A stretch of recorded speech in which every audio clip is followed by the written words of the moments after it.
which is the Discourse on Burning. This is the Adita Pariyaya Sutta. I said that I would give a teaching on the first few suttas, first few teachings of the newly awakened Buddha. And Ayurveda, she gave the teaching on the setting in motion of the wheel of Dhamma, the Buddha's very first, the new Buddha's very first teaching. And I think it was last month, I gave the teaching on the characteristic of non-self, the Anattalakkhana Sutta. And this is the third teaching, they say, of the Buddha, the burning, which is about the 6 sense bases, about our experience of the external world, where the external world is coming from. So we can chant this together and in English, so you get the meaning, and we can see how special this teaching is. When you chant it, you think, what other spiritual teacher would give you this sort of depth of analysis, looking into the experience of our experience, actually. So let's go with this one. At one time the Buddha was staying near Gaya, on Gaya's head, together with 1,000 mendicants. There the Buddha addressed the mendicants. Mendicants, all is burning. What is the all that is burning? The eye is burning. Sights are burning. Eye consciousness is burning. Eye contact is burning. The painful, pleasant, or neutral feeling that arises by eye contact is also burning. Burning with what? Burning with the fires of greed, hate, and delusion.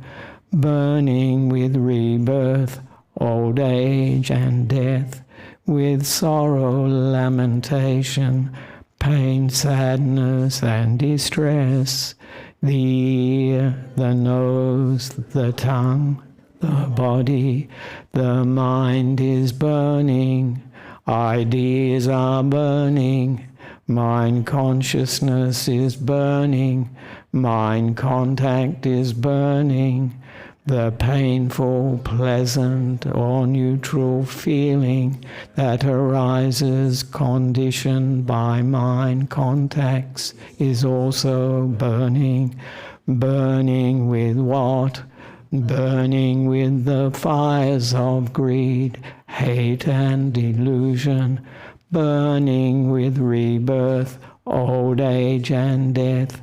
With sorrow, lamentation, pain, sadness, and distress, I say.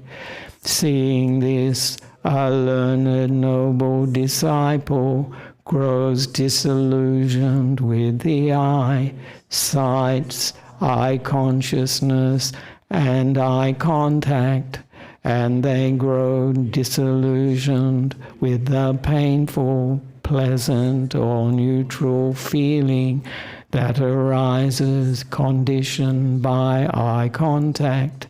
They grow disillusioned with the ear, the nose, the tongue, the body. One more.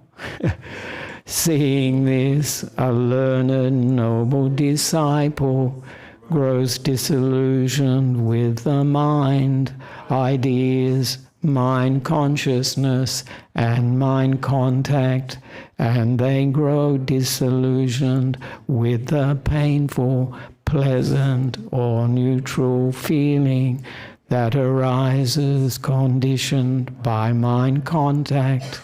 Being disillusioned, desire fades away. When desire fades away, they're freed. When they're freed, they know they're freed.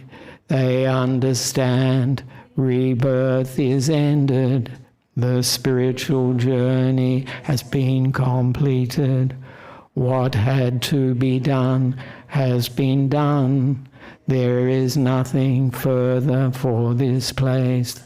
That is what the Buddha said. Satisfied, the mendicants approved what the Buddha said, and while this discourse was being spoken, the minds of the 1,000 mendicants were freed from defilements by not grasping. Sadhu, sadhu, sadhu. Quite amazing, that teaching, really.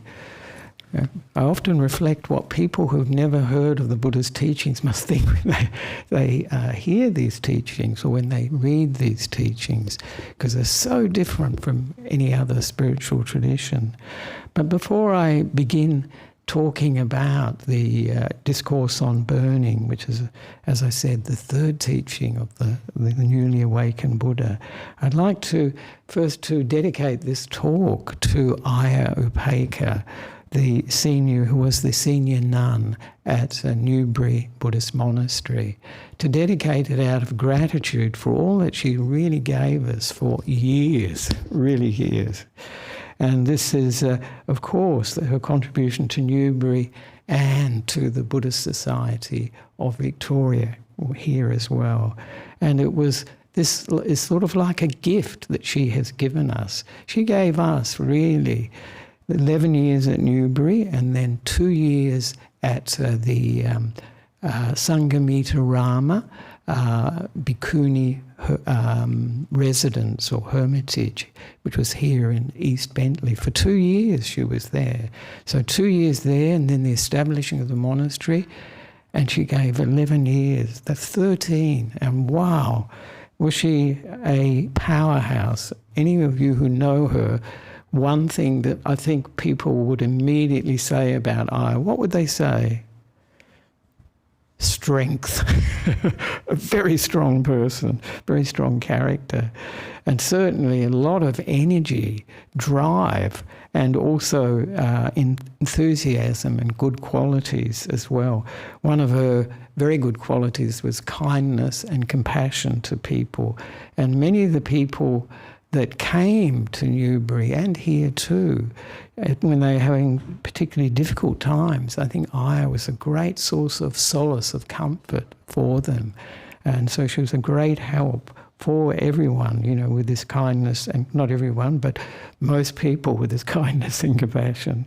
And so this is a wonderful thing that she gave us, and it was a really good example. I always think of Ayya in when we have the lunch dana. This is the meal for the main meal for the day, and we always ask, is anyone here for the first time? And guess who would often put their hand up? Ayya Upekkha.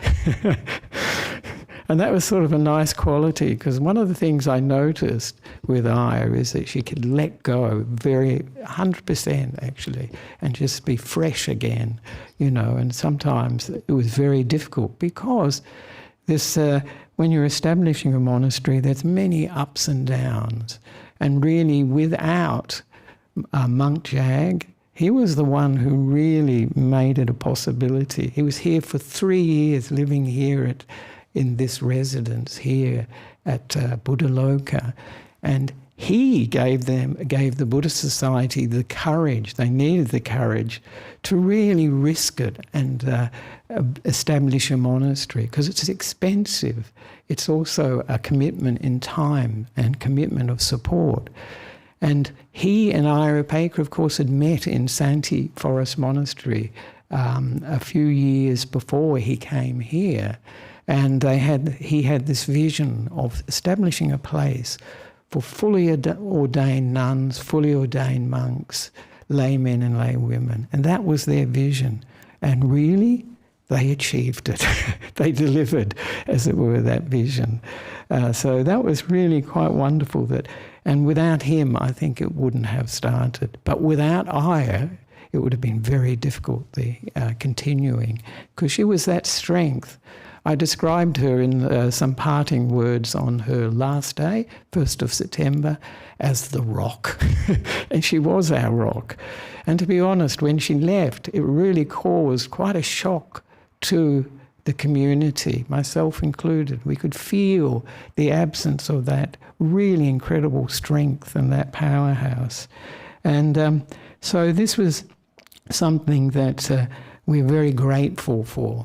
And one of the qualities, I hope this doesn't become the whole talk, one of the qualities she had, fantastic gratitude. She would always say thank you to so many people. I saw we had a video for the 10th anniversary of Newbury, which was last year, and that's the 7th of September. And she insisted that we have all these slides of things that people had done over the years, like you see this trench and they're putting new pipes in, new drainage and all this. And this video ran for 30 minutes because of this. But she wanted all these, the footage, all these images, photos, videos about what people had given. So she was really very focused on gratitude and being grateful, thankful to everyone for their support. So that was one of her great qualities. And as I mentioned, she was here with us for. Is that okay? Not yet, actually. I think I do in a minute, actually. I'll give a signal. I've got 2 photos, actually. Because I think they're a good way to remember Aya and how she departed. And of course, Aya talked about her departure as about being retiring. I really liked that idea. I thought it really appealed to me because Aya and I are the same age, but she was born in January 13th. I'm December 8th, so we're almost a year apart.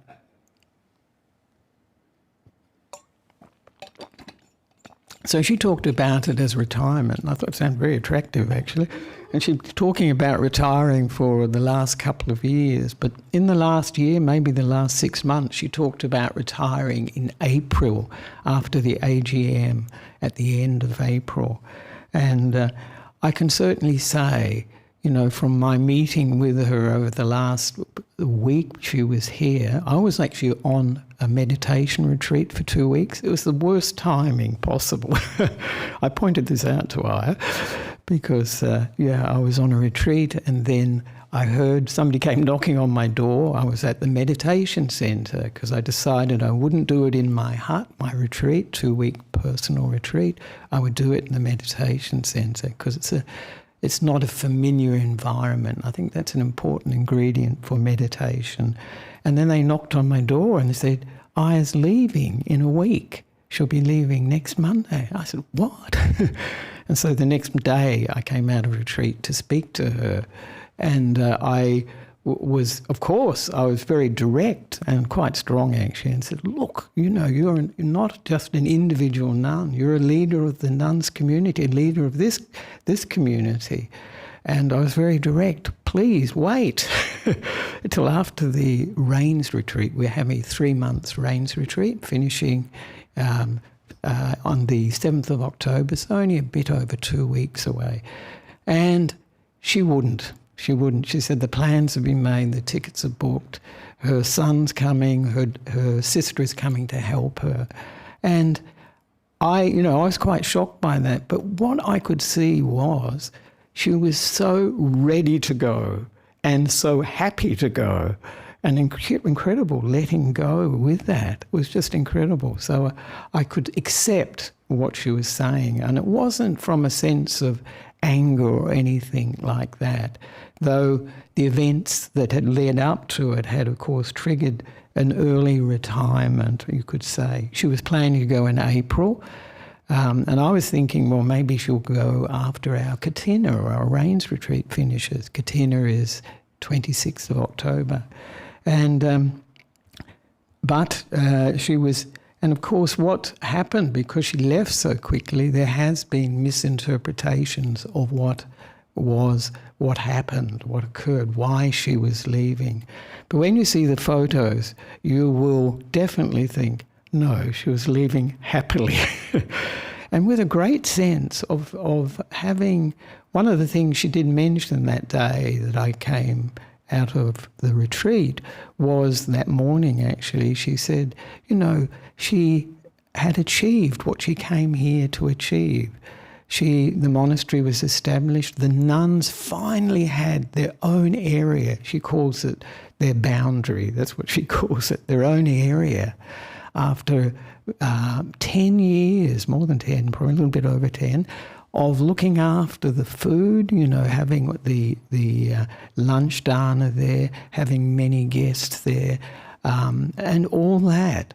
And so she felt like they now have their own area. My job's done.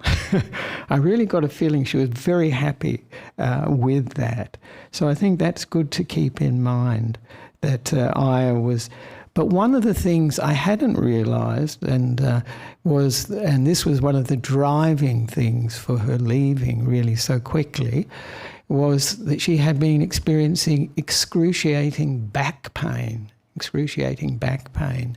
And I couldn't believe it was so bad, but she said, she was concerned that she could become paralysed and that there would be a burden for the other two nuns there. And she never wants to be a burden. So this was really driving her leaving. And I think when her son and her sister came, they were probably expecting to see her in a wheelchair, but she was really, she was still going quite well. But she is receiving medical treatment in Singapore. I don't know what's happened so far except for the MRI. So she is doing that. And so she was very happy with what she had completed. And of course, part of what happened too, part of the reason she could leave early, or I'm looking at the time, part of the reason she could leave early was because the Anagarika Puja had left. She wasn't happy with the conditions at Newbury, and there were definitely problems that had reoccurred throughout the time Newbury, from when Newbury was first established. The main one of the big ones is too much work, and that was definitely part of why Anagarika Puja left. And but once she had left, it seemed to trigger the feeling or the insight in Aya that now I can go. Because now she didn't have to wait. She was waiting for Anagarika Puja to ordain as a novice nun. She would have been her last ordination, last student, her last trainee. And so now she was free. And so this is, and she said quite a few times, every black cloud has a silver lining. And the black cloud was Puja leaving, and the silver lining was, I get to go, I think. The nuns at the monastery don't agree with that, but that's what it looked like to me. And so she was very, very happy to leave. And so I think what also happened was, and we should mention it, that we were requested, the Sangha was requested to do a report on any complaints that Puja had. She had a few complaints, to investigate them. And I wrote a report, but it was only preliminary because we'd asked for Aya Upeka for her input, but she was on retreat, so it wasn't possible. And so that procedure was in place, and we'd also spoken to Ajahn Brahm, what he would suggest about it, about this. And so all this was happening, but the main message was she was free to go. And now I'd like to show the photo of, not the one with the cake, let's see, this one. This was taken on Friday before she left on Monday. Wow, doesn't she look, really content, really radiant, I would say, beaming, amazing. And this was just a few days before she left. So, and then, of course, the next photo is, this is the day she left. This was the final lunch dana. Can you see the cake? Isn't it beautiful? There were 2 Sri Lankan women who were staying at the monastery, I think Sasani and Manjula. They made these really professional cakes, one for Aya and one for our long-term resident Richard, who turned 60 that day. But can you see on the cake it says, "We miss you." And it's got that little face, and it had tears, and the mouth was really downturned. And Aya got the knife and she turned the mouth up, removed the tears.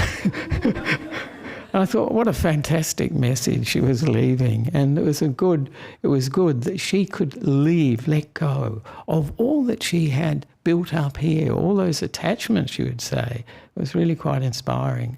And so she left that evening. So that was Aya's final day. But I'm sure we will see her on occasions when she comes. Maybe she'll come back for visits and things like that. But even while she's been in Singapore, I've seen a few messages to her, and she's saying, "Look, I'm no longer there. I'm no longer a senior nun. I can't be involved in it." I thought, wow, this is just extraordinary for somebody who's given, I would say, 100% or 110%.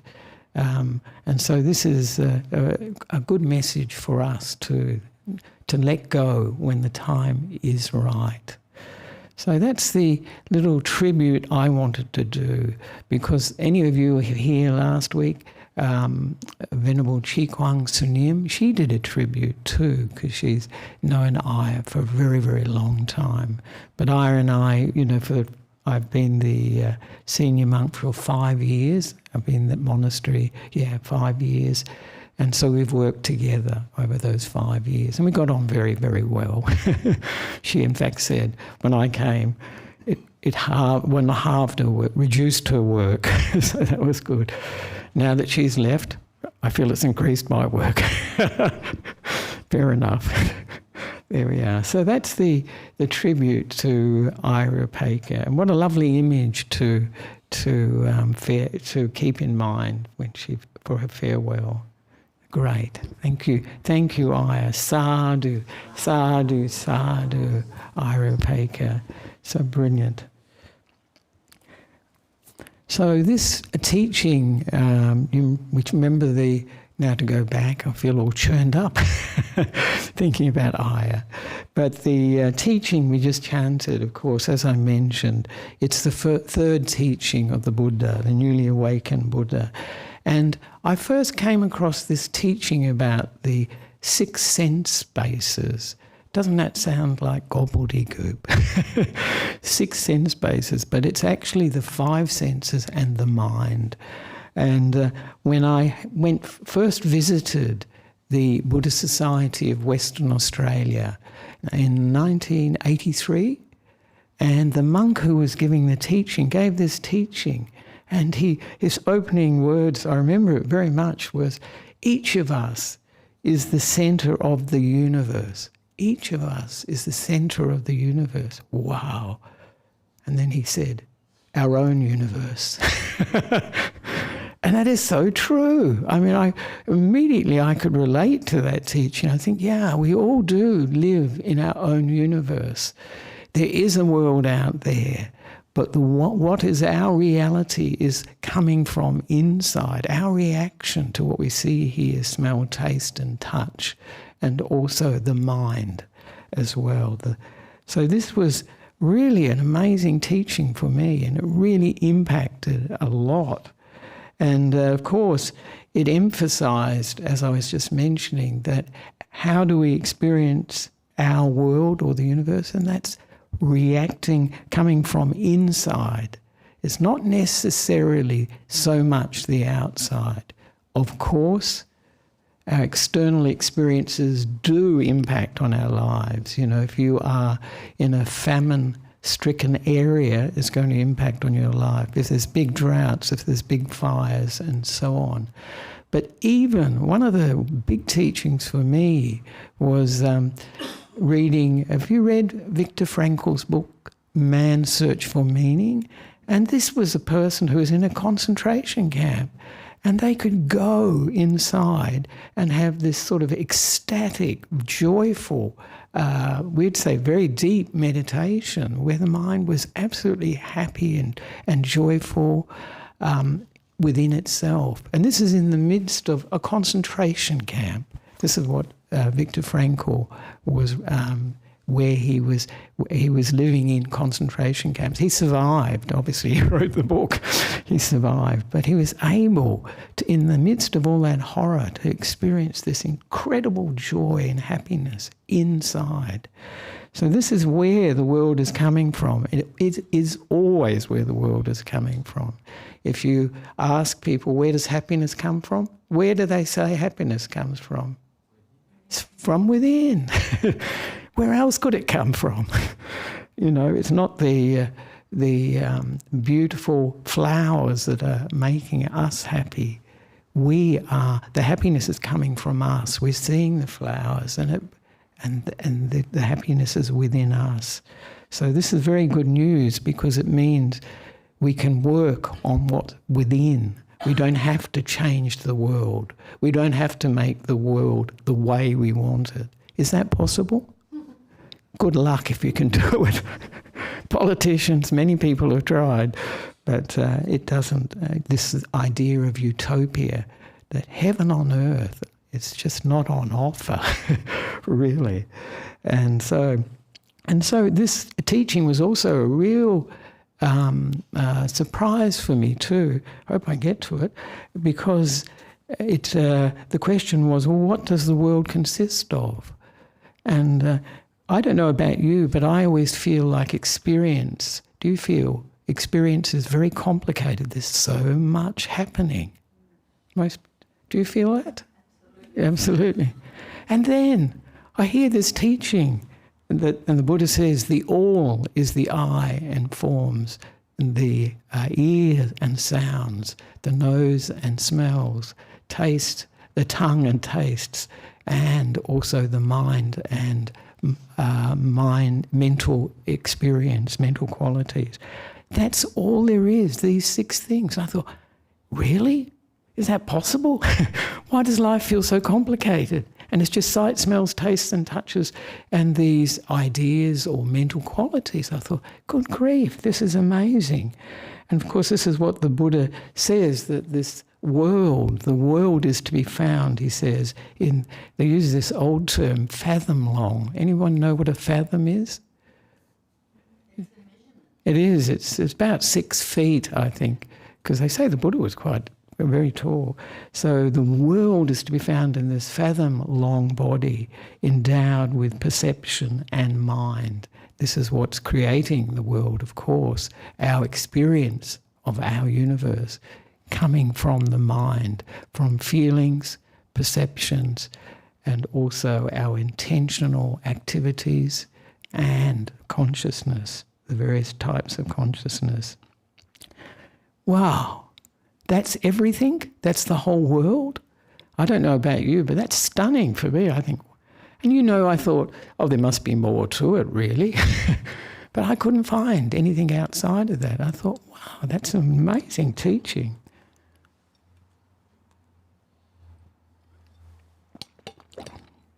And of course, it's pointing us to, and we'll have a look hopefully at the sutta in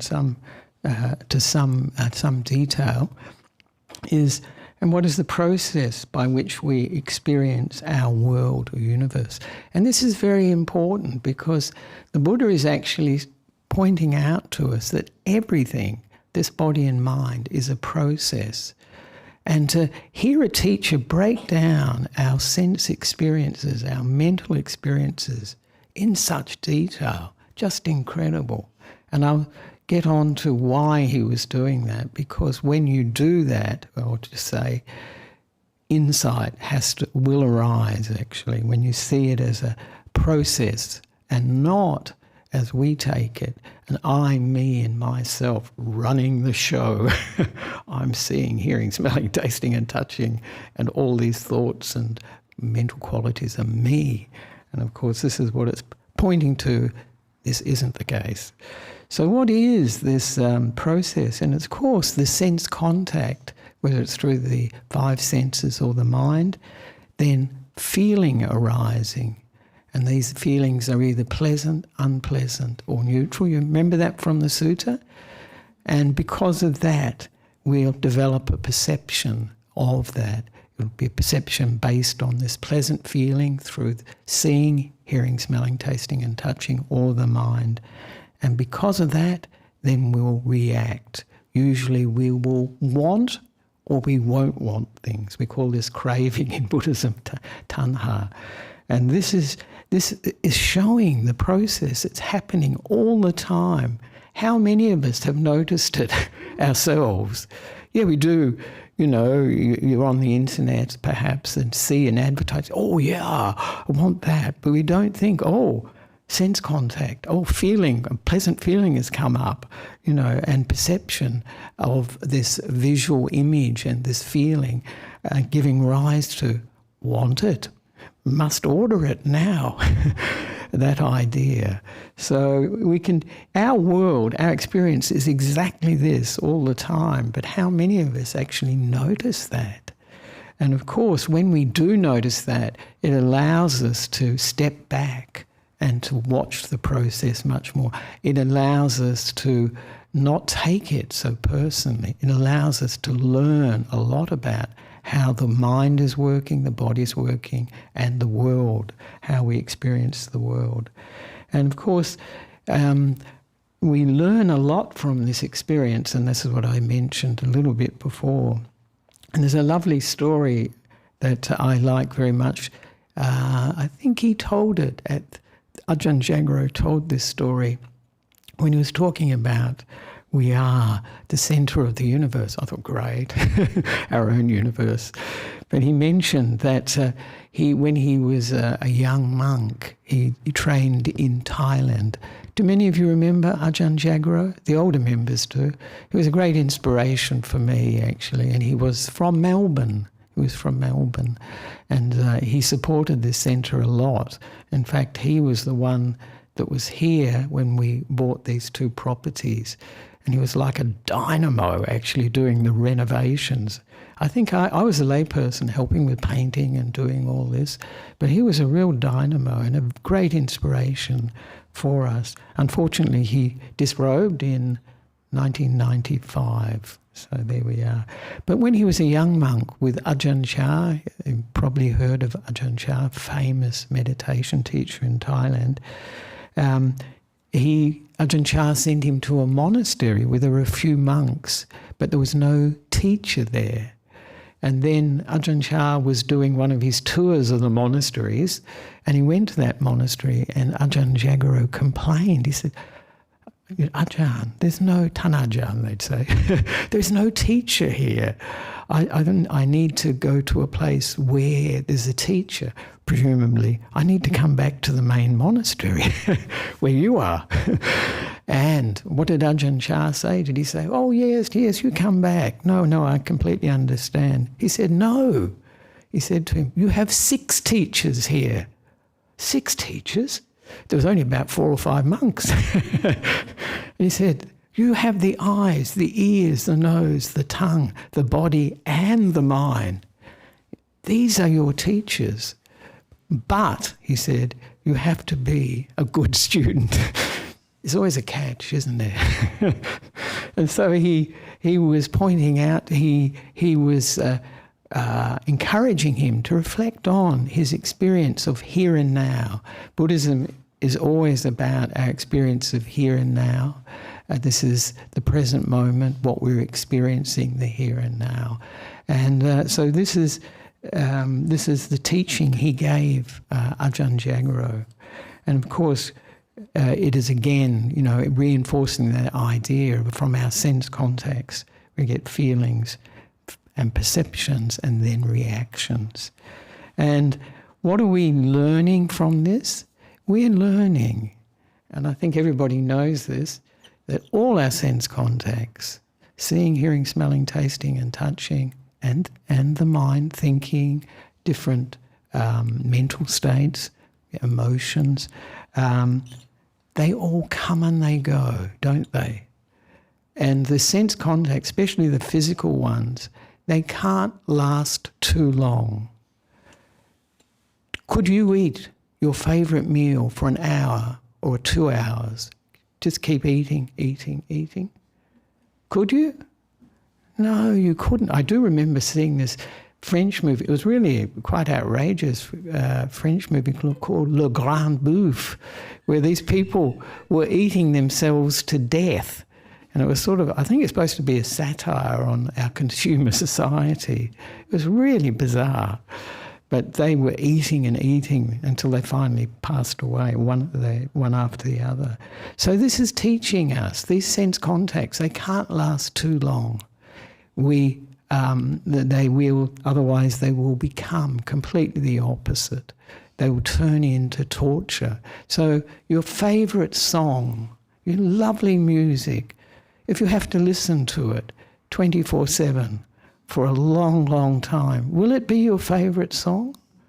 I doubt it. Good luck to you if you can maintain it. Favourite movie, any of these sense contacts, favourite bodily touches, which is usually the strongest one, sexual experience. If it lasts too long, it'll turn into torture. So this is teaching us about the fact that it's all change, it's all temporary, transitory. It is what we call in Buddhism anicca. This is a very big teaching in the Buddhist the Buddha's insights, the Four Noble Truths. Because when we see that, this is actually what can liberate somebody, seeing that everything is of the nature to arise is of the nature to cease. It sounds pretty innocent, really, but it can give rise to the first stage of enlightenment, so on, or stream entry. But also what you see from the senses is that experience is never, you can never get things exactly the way you want them to be. We call this dukkha, which is sometimes translated as suffering or unsatisfactoriness. We can't make things perfect. Anyone here got things perfect? You might have got things perfect once, but making it stay like that, have you noticed that? And I often point out to people the dream home. You know, the idea of the dream home, because somebody near the monastery, just over the road really, has built the dream home. But wow, I think it's going to take forever. Yeah, he's built it and he's got to maintain it. It's decaying as, you know, as time goes by. The grass is growing, the weeds are growing, everything like that. And so, you know, he's getting he's selling it now. He's selling the dream home. So often people are looking for the dream home out there. That's where I'm going to be really happy. Do you think that's going to happen? Do you think once you get the dream home, everything's hunky-dory, no fights, everything goes smoothly, happy ever after? This is what people want, happy ever after. Most people want to live in Disneyland, in Fantasyland. They don't want to live in reality. And when they do that, wow, the fear, the anxiety, the disappointment in life is just extraordinary because they're pushing it away. But do you think you can push reality away forever? Good luck to you if you try. I see that, you know, my image of that is people playing bingo in an aged care home, you know, residents. I think, wow, they're trying to ignore, distract themselves from the nature of reality. But reality will always rule. So this is something the Buddha noticed, that we will never find this perfection, never be able to get what we want and for it to stay like that it is dukkha. And because of the impermanence, this is just so logical, isn't it really? That if the whole of existence is impermanent, and this is what the Buddha experienced for himself, not from theory, from his own experience. If it is all impermanent, there is no possibility to get a permanent state of happiness, a permanent perfection that's going to last forever and ever. He said, this is not on offer. And so this is really an important insight we can get from our sense contacts. The fact that, our favourite food, eaten for too long, it will just turn into agony, suffering and unsatisfactoriness. And of course, the last thing the Buddha is teaching, these are the three characteristics of existence, is that this experience of existence is not driven by an I, me, and myself. I mentioned that before. It is a process that is happening. When we say that, this is the word we use for this one, is anatta. And sometimes when we translate it as non-self, which is a good translation, Bhikkhu Bodhi uses that translation, it gives one the feeling that we're all these sort of empty spaces. There's nothing there. But there is something there. I think everybody has, this feeling of I, me, and myself is really something that was very immediate for us. There is something there. And what is it? It's our personality and character. It's all the conditioning, we could say, programming of a lifetime. But the Buddha would say, not only a lifetime, many lifetimes that's running. It's running and making this very real. And we are seeing it. We're not seeing the process.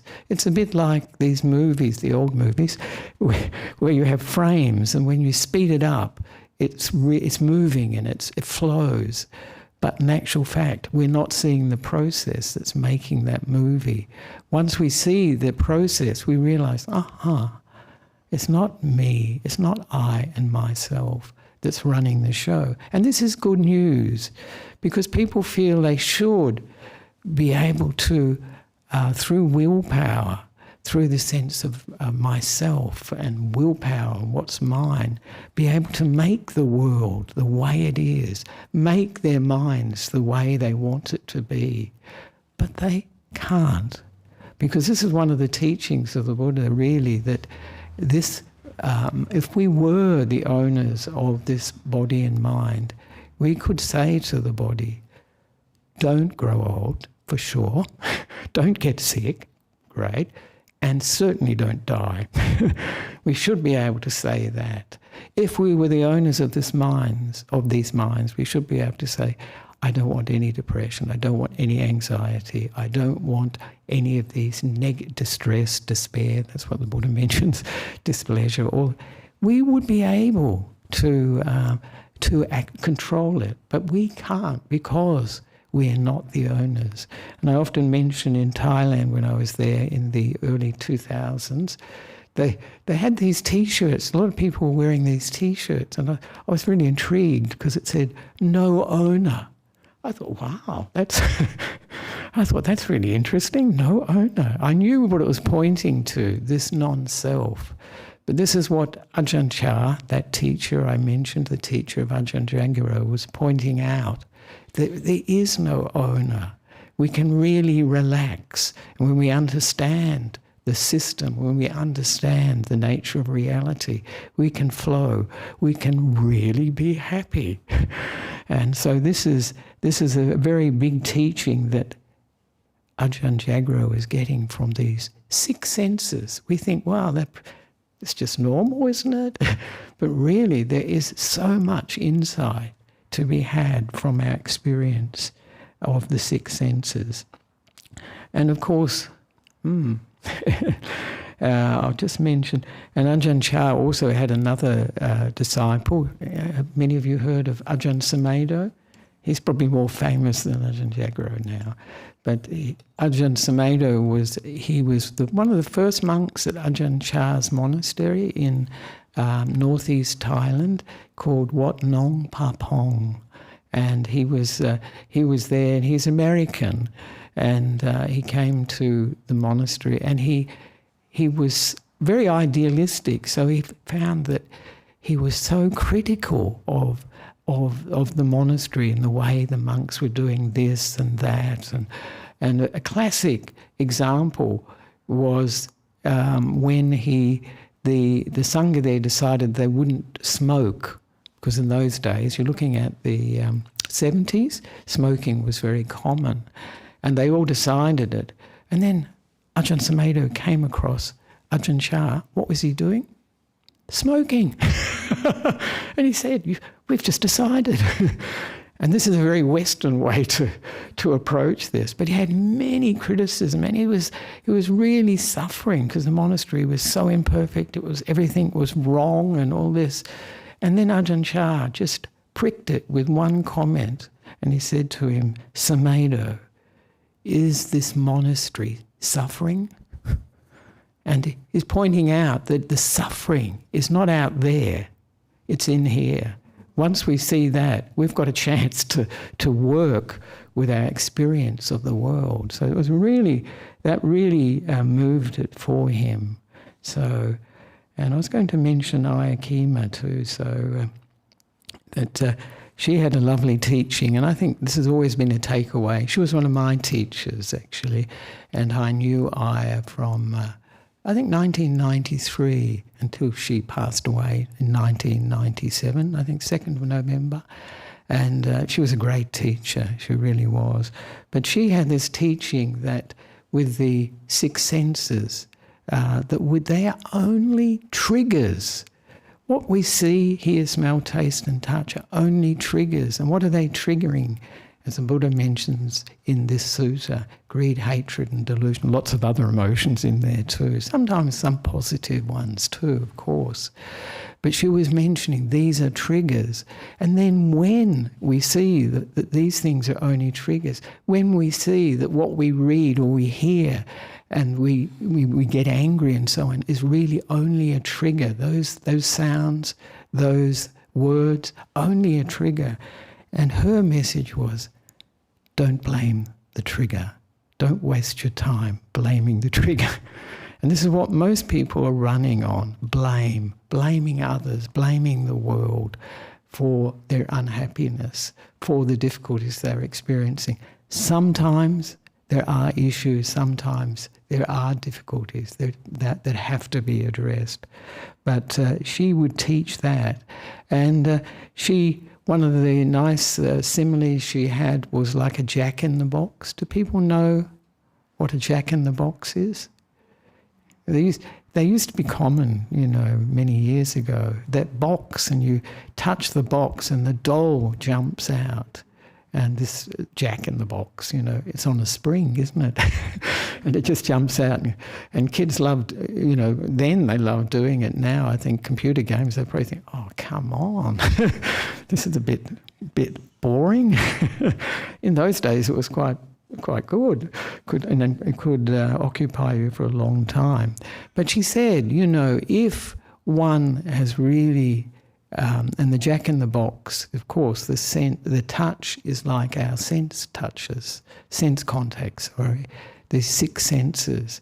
And when we see something and then the the jack-in-the-box jumps out, this is our reaction that's jumping out.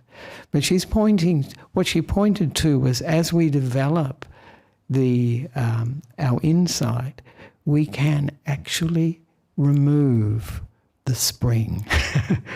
So we can see something, hear something, smell something, taste something, touch something, think something, and nothing jumps out. The jack-in-the-box doesn't jump out. And this, of course, the ultimate expression of that is an fully enlightened person. They won't trigger any negative responses within themselves because they've purified the mind. There's none of these negative qualities there. Greed, hatred and delusion, gone for good. And so then there's nothing going to jump, no jack-in-the-box that will jump out. So that gives you some of the things we can learn from it. And of course, the point of these 6 senses too is how do we relate them to meditation? And this is a very important thing for practitioners.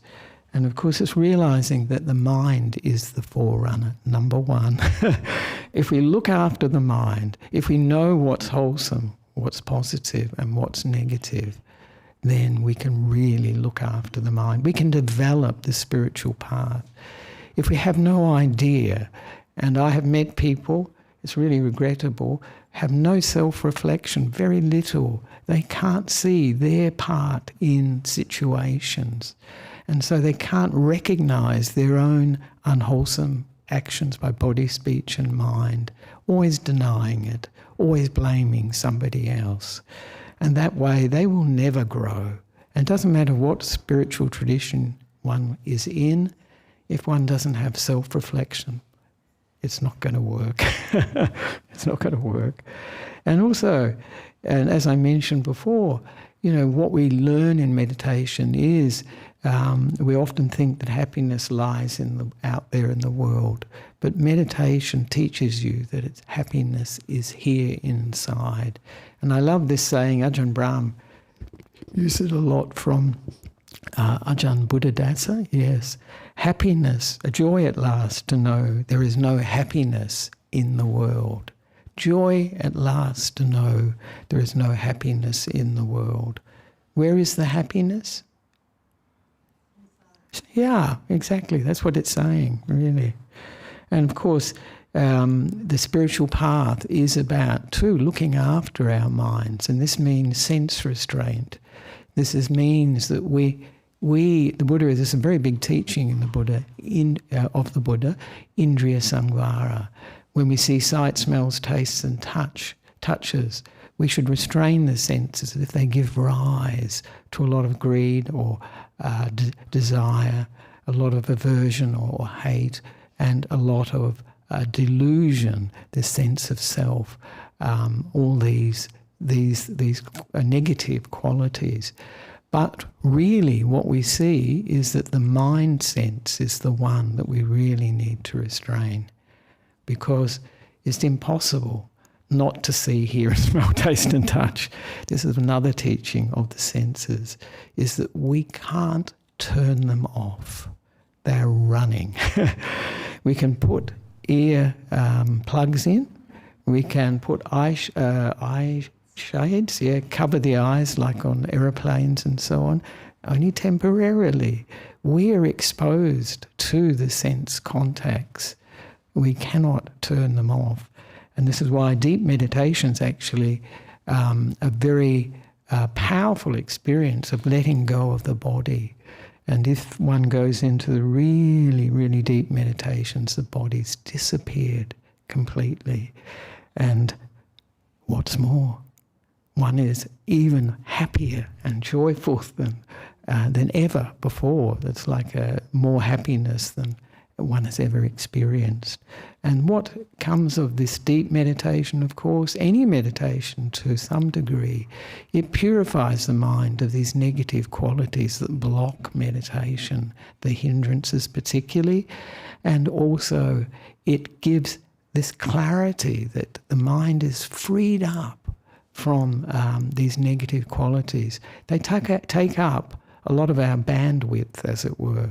So when people meditate, even if it's mindful, they're just mindful, or they don't necessarily go into these deep meditations, when they come out, all the senses are very clear and bright. So sight, smells, tastes and touches are really vivid. So this is really shows you what happens when these defilements, when this thinking dies down. Thinking is another smokescreen too. And of course, so this is some of the things that we'll get from developing the meditation. The incentive really to work where we need to work on the mind. Ajahn Brahm, Ajahn Chah too said that meditation is not like going to a gym. In a gym, we exercise all the various muscle groups and all these sorts of things. But in meditation, we learn to become still, to become very peaceful, for the mind to really build up its power and energy. And that's what a mind that has come together, one-pointed, it will have enormous energy and power after that, and also freedom from these negative qualities. The negative qualities stop us from going into meditation, deep meditation. They also stop wisdom. So once they're out of the way, this is our job really in our daily life, and also particularly when we start our meditation too, to remove these hindrances and that way really unleash the power of the mind in a positive sense. So this is the teaching. I didn't really get to the sutta. I did wonder about that. But the sutta, I just mentioned that, of course, this image of burning is really, really strong, where the Buddha mentions that when he says in this translation, mendicants, do you know what a mendicant is? A monk. It is a monk. So if you're wondering, it's a very old-fashioned word. It's somebody who depends on others for their food and for their necessities of life. And when the Buddha says, the all that is burning, and I think for many of you, you may think, well, are the eyes and sights, the ears and sounds, etc., burning? And of course, some people will say, well, I thought too, sometimes they're burning, definitely with greed, hatred and delusion, but sometimes they don't seem to be as intense. So that's something we can ponder, think about. But to see the process that's running is very, very important. To see that from, we need a sense organ, we need an object, and we need the software, the type of consciousness that can access that sort of sense experience, so eye consciousness. It sounds so scientific, doesn't it, really? So very important, that one then. And burning with greed, hatred and delusion, burning with rebirth, old age, death, sorrow, lamentation, pain, grief and despair. So this is the burning part, but what the teaching is about, growing disillusioned, I have to finish, is the process of insight. When one grows disillusioned with the eye, the ear, the nose, the mouth, with the tongue, the body and the mind, it means we're seeing deeply the impermanence of it, deeply that it will never give rise to this permanent happiness we're looking for, that it can give rise to a lot of suffering actually, particularly if our mind is not well directed. It's not directed in a good direction. What's a good direction? Direction of reality. It's like true north for us, our mental experience. So this is we are seeing the impermanence, the dukkha, but we're also seeing the anatta, the non-self. When somebody sees at a very, very deep level that this wanting things to be this way, not that way, is not me, it's not mine, it's not a self, it's a mind state that's running, I don't own it, then the insight can really hit home, and then we can abandon this craving, wanting can be let go of permanently. But this is when we realize we're not the owners of this craving. In fact, craving, the Buddha called it the slave driver, tanha dasa, the slave driver. And so when we realize that, then the mind will let go, and as it says, being disillusioned, desire fades away. Once we see that these desires that we have are so impermanent, they come and they go, they'll never fully satisfy. They can't really fully satisfy us. And that these desires are not me, not mine, not a self. Then they're going to fade away. This is called viraga. And then they can cease, nirodha, finished, gone. And then when desire fades away, they're freed. When they're freed, they know they're freed. And this is, of course, liberation. And I would say here, talking about the fully enlightened or fully awakened person. And then wonderful teaching, rebirth has ended, the spiritual journey has been completed, what had to be done has been done, there is nothing further for this place. A place I'm not quite so keen on, for existence, really, is what the Buddha is talking about. So why is the ending of rebirth so important? Because if we are reborn, we have to go through nappies again, toilet training, we have to go through kindy, we have to go through all those. That's not too bad, really. But as it goes on, we have to get sick again, we have to get old, and we have to die. If this is on repeat, and this is what the Buddha is telling us, wow, the ending of rebirth is like big celebration. The Buddha calls it the highest happiness. So this is really what the message of the Buddha is. And the work is done. What had to be done has been done. And then, after he gave this teaching to 1,000, why it is so relevant is because his audience, he had recently converted or ordained 1,000 former fire worshippers. They were worshipping fire. And when he gave this teaching, he was thinking of them. You know, this fire is so important for a fire worshipper. And when he talked about the senses being on fire, wow, it must have really impacted them. I don't even exactly know how they viewed fire, but really what the Buddha is pointing to really hit home. And as a result, all 1,000 of them were freed, as you chanted, from defilements by not grasping. They're freed from these very deep defilements, they call it asavas, of this, the defilement of attachment to sensuality, to sense experience, the attachment to existence, just wanting to be no matter what the situation is, and also the attachment to ignorance, this defilement of ignorance, not knowing, not understanding reality. Because, of course, someone that's fully awakened, fully enlightened, understood reality through and through. And so that's the discourse on burning. So I encourage all of you to look into these 6 teachers. We all have, and we all take for granted, and we don't notice, and start to see the process. And when you start to see the process, you will actually find that it frees us up. We're not so enslaved by our sense experience. We don't have to die for the coffee, don't have to die for whatever it is that is our particular desires. And also you see how desire for sense experience leads to addiction, basically.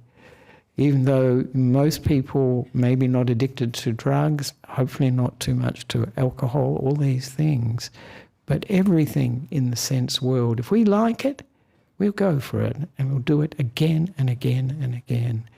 And see that, sometimes it's more satisfying than other times, and see the impermanence of it and the dukkha of it, the unsatisfactoriness and non-self. So please do investigate these 6 teachers, but remember to be a good student. That's the tough bit. All right, that's the homework. So thank you for listening anyway. There we are. Yeah, there we are. There we are. Sadhu. Thank you, Ajahn, for the talk today. Yeah, great.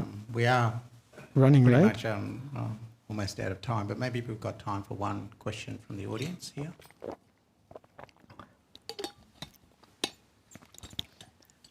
Righto. Hello, James. Good morning. G'day, Ajahn. Thank you for the talk. Yeah. Just with respect to recycling through the birth and death process, and you come back and you have to go through the nappies and kindergarten and all that stuff. My question is, like, people that have developed their mind and their awareness, do they get to keep that development when they come back? Oh, good point, actually, yes. Of course, this is one of the things, people are spending all their time developing the bodies, going to gyms and eating well and exercising and so forth. You can't take that with you. That's one thing for sure. But the mind we develop, if we are reborn, we will take the mind will be moving on all the time. It doesn't stop because we've passed away. It's going to be moving on, changing even after death and when we go into our new rebirth. But the qualities that we've developed in the past life, they come with us. And the good qualities, the bad qualities, all that. And I think many parents here, have you noticed, if you have children, they seem to have their own personality and character. Sometimes people tell me it's really obvious, straight off almost, when they're really tiny. But we've brought things with us. And of course you hear of, you know of children that have these amazing gifts. You know, they can be musically inclined, and they're just out of, you know, maybe still even in nappies, and they are able to develop music. And for instance, Mozart, I think at 5 he was composing and things like that.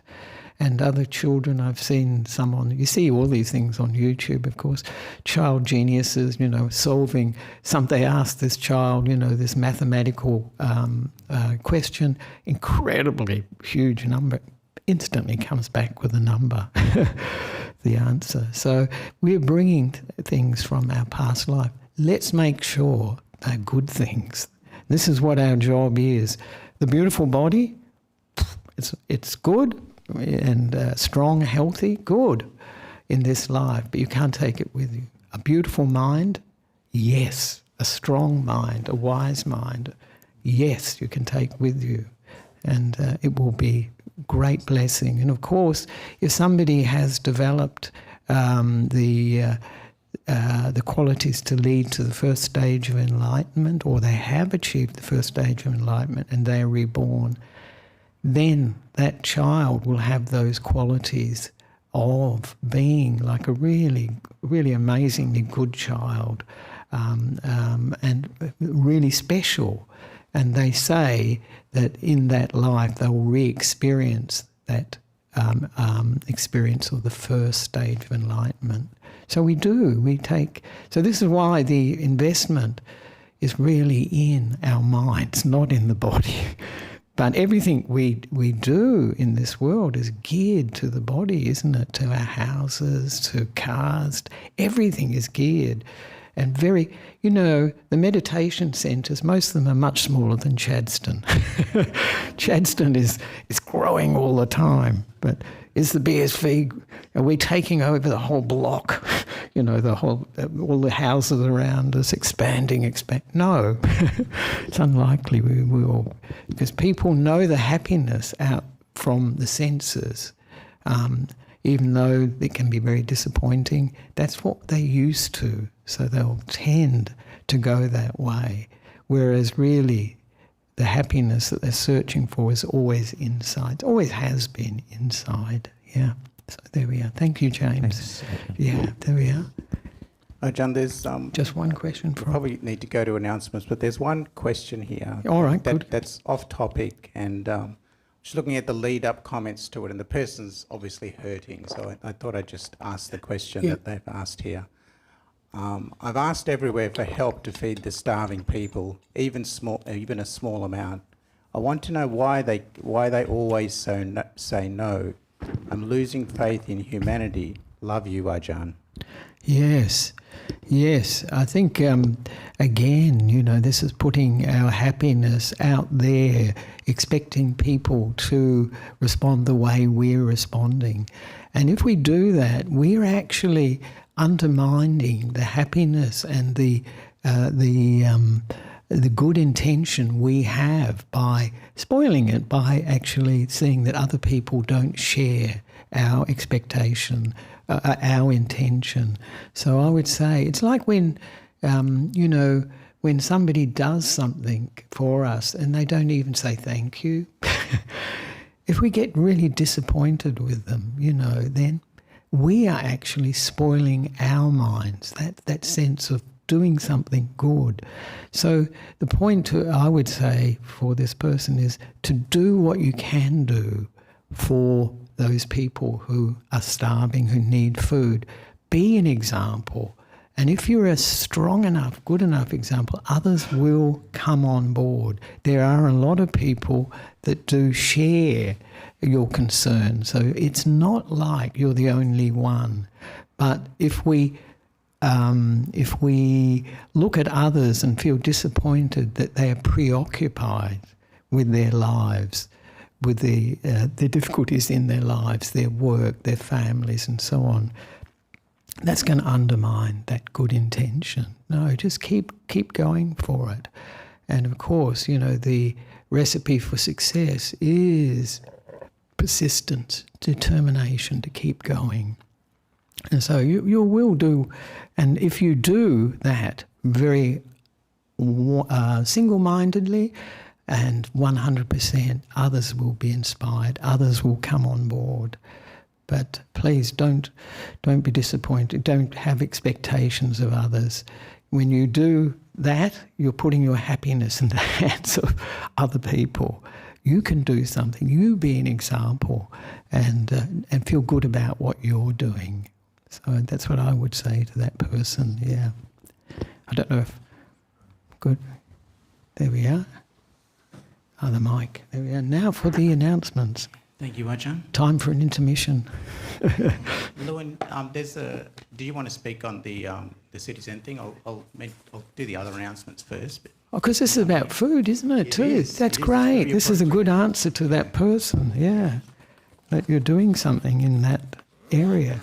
Okay, so a couple of announcements for today. So the Katina robe offering ceremony. Thank you, Ajahn, for correcting me on that. No, well, it is actually. This year it is. Yeah. Last year it wasn't. So a note for everyone to keep our Katina robe offering ceremony to basically hold the date, save the date. It'll be at Newbury on the 26th of October. And more details should be available next week in next week's newsletter and also on the website. And there will be a return bus service that will be made available for people who need that option. Also, Buddhism in Australia survey, that's in the newsletter. This is the first large-scale survey of Buddhism in Australia. The survey aims to gather insights into the experiences, beliefs and values and practices of Buddhist adults 18 and above living in Australia.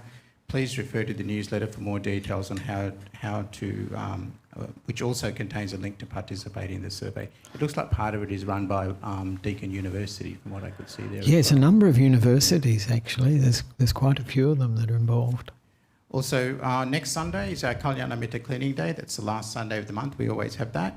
So please, if you are able to, please come along and join us when we give the Buddha Loka Centre a nice clean up in the gardens and the buildings. So we'd appreciate your help with that. We start around 12:15. It goes for about an hour or so, and we'd really appreciate your help. City Zan. So in 2 Sundays from now, on October the 5th, we're having a BSV community food drive. And if you can bring things such as non-perishable foods in jars and cans, sauces, soups, beans, honey, peanut butter, baked beans and tuna. Our plan is to donate this stuff to a local charity. So if you could bring that in 2 Sundays on October the 5th. So that's feeding the hungry. Yeah, great. And this is Lewin, by the way. Lewin. So this is Lewin. He looks after the activities for City Zen. It's great work. Some upcoming retreats. So now that the Vassa is coming towards the end, we've got retreats that are restarting up at the retreat centre for everyone.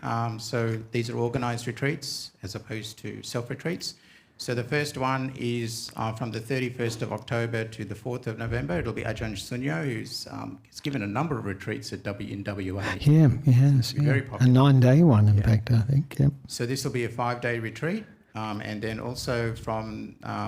there may be something coming in between, but currently we've locked in Ajahn Mudito from the 23rd to the 26th, which is the Australia Day long weekend, and that's a long weekend retreat.